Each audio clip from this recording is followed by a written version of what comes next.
말씀 마태복음 11장 28절에서 30절 말씀. 수고하고 무거운 짐진 자들아 다 내게로 오라. 내가 너희를 쉬게 하리라. 나는 마음이 온유하고 겸손하니 나의 멍에를 메고 내게 배우라. 그리하면 너희의 마음이 쉼을 얻으리니 이는 내 멍에는 쉽고 내 짐은 가벼움이라 하시니라. 아멘.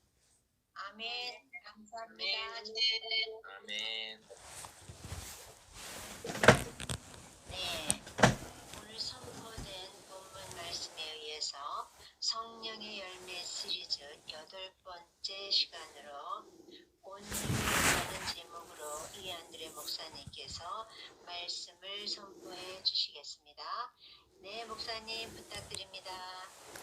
감사하신 아버지, 이렇게 땡스기빙 통해서 다시 한번 감사를 저희가 드립니다.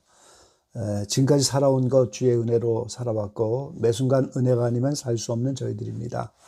금년 한 해도 영육간에 지켜주셨고 영적인 진보를 나타내 주셔서 영적으로 성숙하게 하시고 또 각자 기도의 응답도 있었고 여러 가지 기적과 여러 가지 놀라운 일들을 맛보게 하셔서 너무나 감사합니다. 오늘 다시 이전에게 함께 모여서 말씀을 나눌 때 하나님 친히 부족한 종의 입술을 주관하셔서 필요한 말씀을 이제 하나님 허락하시고 우리가 함께 은혜 받고 또 합심하여 기도하여 하나님께 영광을 돌리고 정말 기도와 감사와 찬양의 시간 되게 이 시간 축복해 주십시오. 예수님의 이름으로 감사하며 기도드리옵나이다. 아멘.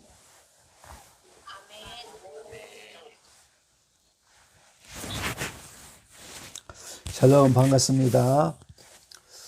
성령의 열매 시리즈 오늘 8번째 마지막 시간이 됐네요. 오늘은 온유라는 제목으로 함께 말씀을 나누도록 하겠습니다. 하나님은 성경에서 인생들을 나무에 비유하신 바가 있죠. 소경의 눈을 열었을 때 무엇이 보이느냐 그러니까 나무 같은 것이 왔다 갔다 합니다. 성경에 그렇게 말씀하셨어요. 사람들이 왔다 갔다 하는데 나무와 왔다 갔다 하는 것 같다 이런 표현을 하셨죠. 느부갓네살을 세계 중앙에 이렇게 세워진 큰 나무로 비유를 하셨죠. 의인은 종려나무다 또는 백향목이다. 시냇가에 심은 나무와 같다. 이렇게 의인을 나무에 비유하셨어요. 이스라엘은 무화과에 비유하셨고 또한 포도나무로 비유하셨어요. 하나님이 이스라엘이라고 하는 극상품 포도나무를 심으셨는데 쓸개 포도를 열었다고 책망하신 바가 있죠. 기드온이라고 하는 선지자의 아들 아비멜렉은 70인의 형제를 다 죽이고 스스로 왕이 되었는데 그 요담의 우화가 있잖아요. 사사기에 무화과 나무도 포도나무도 또 감람나무도 다 자기의 본분과 그 열매로 하나님께 영광을 돌리는 일로 왕이 되려고 하지 않지만 아무 쓸데없는 가시나무가 왕이 되었다고 하는 그래서 아비멜렉을 가시나무로 비유한 바가 있습니다. 이렇게 인생을 나무로 비유를 하셨는데 마태복음 7장 오늘 16절 이하의 말씀을 보면은 그 열매로 그들을 알지니 그랬어요. 우리가 무슨 나무냐? 그 나무는 열매를 통해서만 그 나무를 안다고 말씀하신 거예요. 그러니까 오늘 우리가 성령을 받았다 그 말은 빛을 받은 겁니다.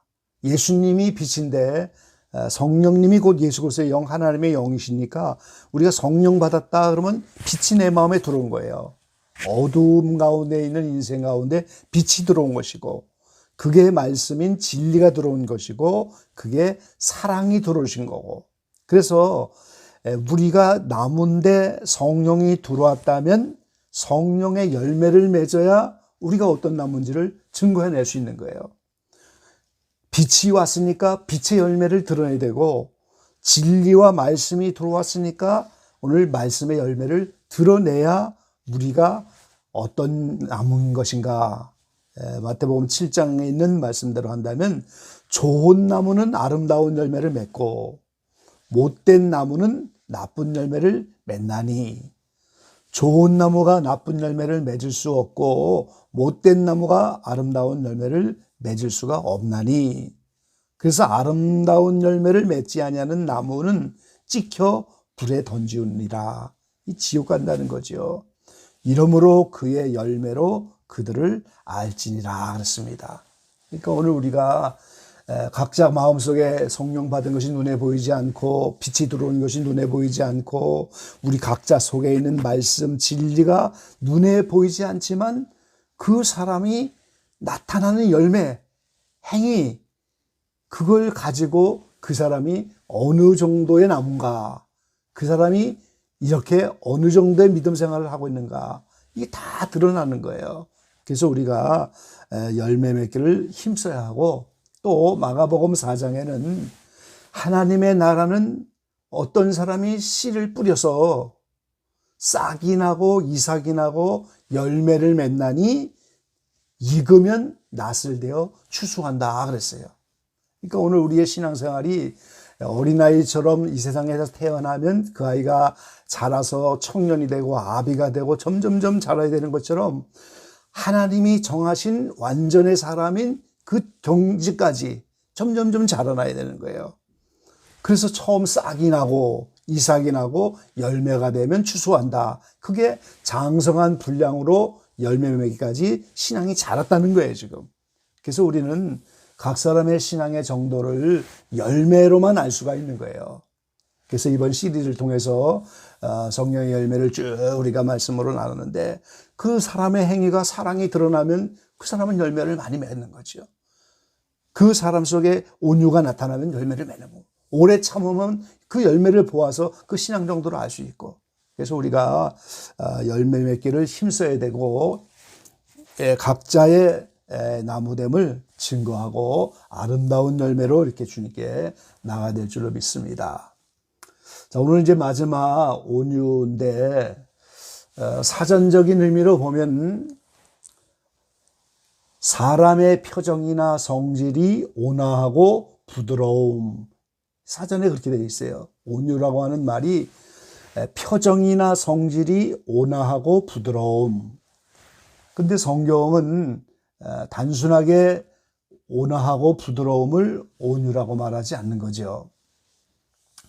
자, 예수님이 오늘 본문 가운데 나는 마음이 온유하고 겸손하니 나의 멍에를 메고 내게 배우라 이렇게 말씀하셨는데 이 주님이 온유하고 겸손한 것이 주님의 대표적인 성품 중에 하나인데 예수님이 온유하다 그 말은 하나님이시고 하늘에 계신 그분이 죄인들을 위해서 오늘 육신의 몸을 입고 오셔서 십자가에 대해 죽기까지 그렇게 비하하고 낮아지고 겸손해져서 눈높이를 낮추어서 맞추어 주는 것 이거를 우리가 온유라고 할 수밖에 없어요.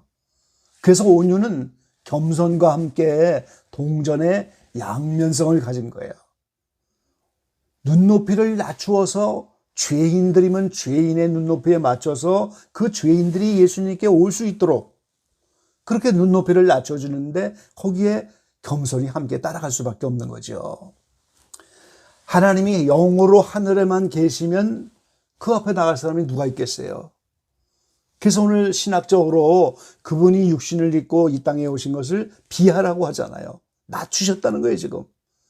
영이신 그 하나님이 육신을 입고 이 땅에 오셔서 십자가를 지고 죽으셔서 비하 또는 육화되었다 이런 표현을 하잖아요. 그러니까 오늘 단순하게 부드럽고 온화한 것이 아니고 오늘 상대방인 죄인들을 위해서 자신을 낮추어 죄인이 내게 오도록 자신을 이렇게 부드럽고 온유하게 겸손하게 자기에게 올 수 있도록 눈높이를 낮춰준 것 그거를 우리가 성경적인 온유라고 하는 거예요. 자, 사도행전 7장 37절 말씀에 보면은 이스라엘 자손을 대하여 하나님이 너희 형제 가운데서 나와 같은 선지자를 세우리라 하던 자가 곧 이 모세라. 이 하나님이 모세를 세웠는데 모세가 이제 나와 같은 선지자를 세우려 하던 자다. 이와 같이 말씀하셔서 모세를 모형으로 하여 예수님도 모세와 같은 선지자로 세움받았다는 거죠. 그래서 모세는 예수님의 모형적인 인물입니다. 근데 민수기 12장 3절에 보면은 이 사람 모세는 온유함이 지면의 모든 사람보다 승하더라. 그러니까 모세 당시에 지면에 얼마나 많은 사람들이 있는데 모세의 온유함이 모든 사람보다 가장 승하더라. 가장 온유한 사람이었다는 거죠. 그래서 이 모세를 예수님의 모형적인 인물로 이렇게 세우셔서 모세는 이 세상에서 가장 그 당시에 온유한 사람인 것처럼 예수님도 온유하고 겸손하신 분인 거죠. 그래서 예수님이 30세에 요단강에서 할례를 받으며 공생애를 시작하는 것처럼 모세도 80세에 마음의 할례를 받고 시내산에서 하나님을 만나고 오늘 이스라엘 민족을 해방시키는 선지자의 사명을 감당하는 거예요. 그래서 12지파를 인도하는 것처럼 예수님도 요단강에서 세례를 받고 12제자를 양육하기 시작하셨죠. 사도행전 7장 38절에 보면 모세와 함께 이스라엘 백성이 광야를 지나가는 것을 하나님은 광야교회다 그렇게 말씀하셨어요. 모세와 함께 이스라엘 12지파가 가나안 땅에 들어가는 것이 교회입니다. 광야교회. 그래서 예수님이 오셔서 12제자를 양육하시고 다시 오실 때까지 오늘 12지파의 하나님의 자녀들을 모으는 걸 우리가 교회 시대라고 하는 거잖아요. 그래서 모세는 첫 언약의 중보자고 예수님은 새 언약의 중보자입니다. 그래서 모세가 어떻게 그렇게 온유함에 이르렀을까? 모세가 바로 예수님의 모형적인 인물인데 그 모세를 통해서 우리도 이렇게 이런 과정을 통해서 오늘 온유함에 이를 수가 있는 거구나. 우리는 교훈을 받을 수 있다는 거죠. 자, 모세는 40세까지 애굽에서 최고의 학문을 배운 사람이에요. 왕자가 될 그런 사람인데 그런데 애굽 사람 하나를 애굽에서 사람을 쳐 죽이고 광야로 도망와서 40년간 광야에서 연단을 받으시다. 그러니까 여기서 오늘 우리는 모세가 최고의 학문을 배웠던 것처럼 먼저 우리도 하나님의 말씀을 알아야 돼요. 그래야 오늘 모세처럼 온유함에 이를 수가 있는 겁니다. 모세가 광야 40년간 연단을 받으면서 오늘 온유한 사람, 예수님을 닮은 온유한 사람이 되었기 때문에 이스라엘 백성들을 또다시 40년간 광야에서 인도할 수가 있잖아요. 한번 우리가 생각을 해보세요. 내 자식도 아닌 사람들을 200만이 넘는 그 사람들을 원망하고 불평하고 그 수많은 사건들이 광야에서 매일매일 일어나는 그거를 온유함이 아니면 어떻게 감당할 수가 있겠어요? 그리고 그 모세는 백성들이 금송아지 만들고 우상을 섬기고 그럴 때마다 나를 차라리 생명책에서 지워달라. 그러면서 백성들을 향한 그 사랑, 그게 바로 온유의 극치가 된 거예요. 그리고 부름을 받았을 때 나는 할 수 없다고, 나는 입술이 둔하여 할 수 없는 사람이라고 계속해서 겸손의 고백을 하는 걸 우리가 볼 수가 있어요. 그래서 오늘 예수님의 온유함을 주님은 배우라 이렇게 말씀하셨는데 우리가 모세가 예수님의 모형의 인물로서 이 승한 가장 온유함이 승했던 그 모세가 바로 이렇게 가장 온유했던 그것이 애굽의 최고 학문 바로 우리가 이 시대의 성경입니다. 성경을 매일매일 보면서 말씀 안에 있어야 되고 40년간 연단 받은 것처럼 우리도 매일매일 연단 속에서 내가 깨달은 이 말씀들을 지키는 훈련 그리고 백성들을 향한 사랑처럼 이웃의 영혼들을 불쌍히 여기는 거 그리고 나는 할 수 없다.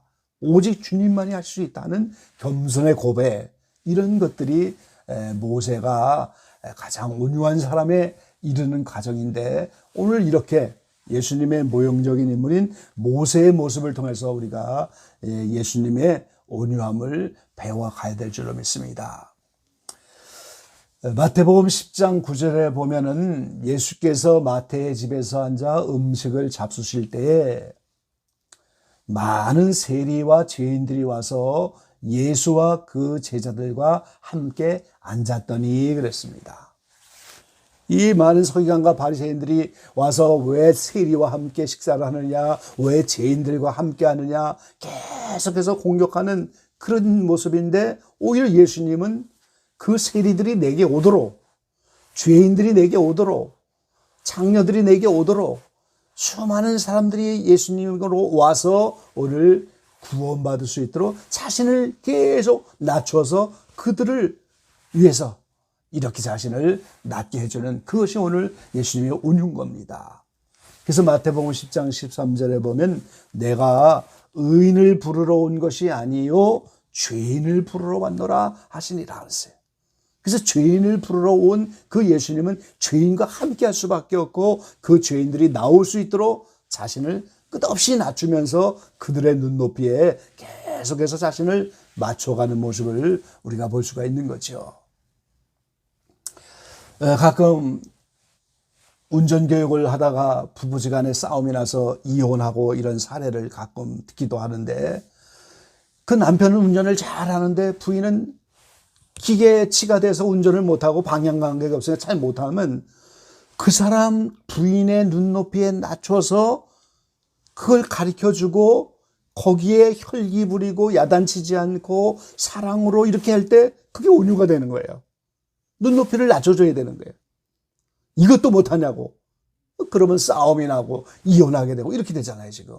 그러니까 오늘 끊임없이 자기보다 낮은 사람들에게 눈높이를 낮추어서 그들을 위해서 오늘 이렇게 예수님 같은 모습으로 해주는 이것이 온유의 열매인 겁니다. 자, 오늘 본문 가운데에는 예수님이 수고하고 무거운 짐들이더라 다 내게로 오라 내가 너희를 쉬게 하리라. 여기에 무거운 짐은 이 세상의 짐이 아닙니다. 먹고 살려고 하는 짐이 아닌 거예요. 바로 이것은 죄 문제를 해결하려고 하는 짐인 거예요. 이 구약시대에는 죄 문제를 해결해서 얼마나 많은 제사들을 드려서 끊임없는 제사를 드리는 그것이 수고하고 무거운 짐이에요. 근데 그 주님이 내게 오면 내가 너희를 쉬게 하리라. 그러면서 오늘 그 쉬는 방법이 나는 마음이 온유하고 겸손하니 나의 멍에를 메고 내게 배우라. 그러면 너의 마음이 쉼을 얻으리니 이는 내 멍에는 쉽고 내 짐은 가벼움이라 하시니라. 그래서 오늘 우리는 온유하고 겸손한 주님 앞에 나와서 배우면 이 죄의 짐을 벗으면서 이제 우리가 점점점 가벼워지는 건데 한 가지 조건이 뭡니까? 나의 멍에를 메고 그러잖아요. 그 멍에는 두 마리의 소가 함께 밭을 갈기 때문에 서로 엮여서 함께 갈 수밖에 없는 거예요. 주님과 동행해야 되는 겁니다. 주님과 발을 맞춰야 되는 거예요, 지금. 주님이 나를 위해서 눈높이를 낮춰줘서 온유한 자로 내려오신 그 주님 앞에 함께 멍에를 메고 내 목에 십자가를 지고 함께 가면은 오늘 그 멍에가 쉬워지고 죄짐이 가벼워지고 오늘 점점 쉼을 얻게 되는 이것이 바로 오늘 주님이 우리를 초대하시는 말씀인 겁니다. 그래서 주님은 온유 겸손하셔서 우리를 내게 와서 배우라고 우리를 제자를 삼아 주셨어요. 그리고 우리는 주님 앞에 나와서 배우려면 반드시 멍에를 같이 해야 되고 그러면 수고하고 무거운 짐이 점점점 해결이 되는 겁니다. 오늘 기적의 방의 모든 지체들이 정말 이 세상을 살아가면서 우리가 얼마나 수고하고 무거운 짐들을 많이 짓습니까? 오늘 눈높이를 낮추어서 나를 기다리시는 주님 앞에 나오셔서 오늘 주님과 함께 멍에를 지고 주님 앞에 온유 겸손을 배우면서 여러분의 짐이 가벼워지고 정말 쉼을 얻는 그런 자리로 나가기를 바랍니다. 그리고 이제 마태복음 5장 5절에 보면은 온유한 자는 복이 있나니 저희가 땅을 기업으로 받을 것이며 이 온유한 자가 땅을 얻는다고 마태복음 5장 5절에 말씀하고 있어요. 지난번에 성령의 열매 시리즈 하면서 우리가 팔복을 8단 진복이다. 8개의 천국으로 올라가는 계단이다. 제가 한번 말씀을 드린 적이 있었죠. 심령이 가난한 자가 복이 있는데 천국이 저의 것이며, 근데 또 8번째 가서 의를 위하여 핍박을 받는 자는 복이 있나니 천국이 저의 것이며 그랬어요. 그러니까 오늘 첫 번째 계단인 심령이 가난해서 천국을 받게 되는 것은 하나의 계약인 겁니다. 그리고 8개의 계단을 다 올라가서 마지막에 의를 위하여 핍박을 받는 그 단계가 가야 실제 하나님의 나라가 내 속에 임하고 우리가 천국에 들어가는 거예요. 그래서 우리가 하나님 나라에 이르는 계단인데, 온유한 자는 3번째 단계예요. 애통하는 자가 복이 있고 위로를 받을 것이다. 그 다음에 온유한 자가 복이 있나니 저희가 땅을 기업으로 받을 것이며 그랬어요. 그래서 여기서 우리가 알 수 있는 것은 애통하는 단계가 지나야 온유하여 땅을 기업으로 받고, 4번째에 가서는 의에 주르고 목마르면 오늘 배가 부를 것이고, 긍휼히 여기면 복이 있다. 그 다음에 마음이 청결하면 하나님을 볼 것이다. 그러면서 이 단계가 전부 연단 후에 축복으로 연결되는 그런 단계들이라는 사실을 알 수가 있어요.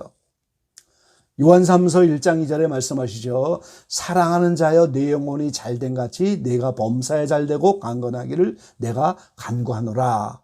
자, 우리의 영혼이 잘되는 것이 바로 연단받고 영적인 싸움을 하고, 그 다음에 그 싸움이 잘 되면 전리품을 주는 것처럼 하나님이 범사가 잘 되고 강건한 복을 주는데, 이게 한 번 연단받고 일생 축복이 아니고 단계적이다 그 말이에요. 지금 국민학교를 졸업한 사람은 중학교를 가고, 중학교 졸업하면 고등학교, 고등학교에서 대학교를 가야 되는데, 하나님이 국민학교 졸업한 사람을 하나님께서 완전의 길로 이를 때에 하나님의 뜻이 아니면 올라갈 수가 없어요. 그러니까 여러 가지 하나님이 중심을 보셔서 이 사람은 중학교를 보내야 되겠구나.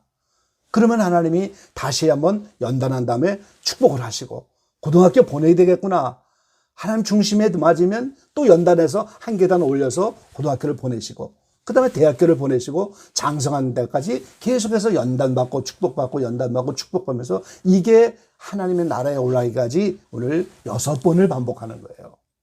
한 번으로 끝나는 축복이 아닙니다. 연단 후에 축복, 연단 후에 축복이 창세기의 6날 후에 안식이 오는 것처럼 이제 6번을 반복하게 되는데, 바로 온유한 자는 애통하는 자의 단계를 끝난 다음에 비로소 온유한 자가 오는데, 일시적으로 천국을 받았어요. 이스라엘 백성이 애굽을 떠났습니다. 근데 바로 군대가 쫓아오잖아요, 지금. 그 얼마나 힘들어요. 근데 하나님이 기적적으로 홍해를 가르시고 신광야에 들어가서 만남의 주라기를 먹게 하는 그 과정이 온유한 자고 땅을 기업으로 받는 거예요. 홍해가 갈라지고 이후로 만남의 주라기로 신광야에서 축복받는 그런 단계인 거예요.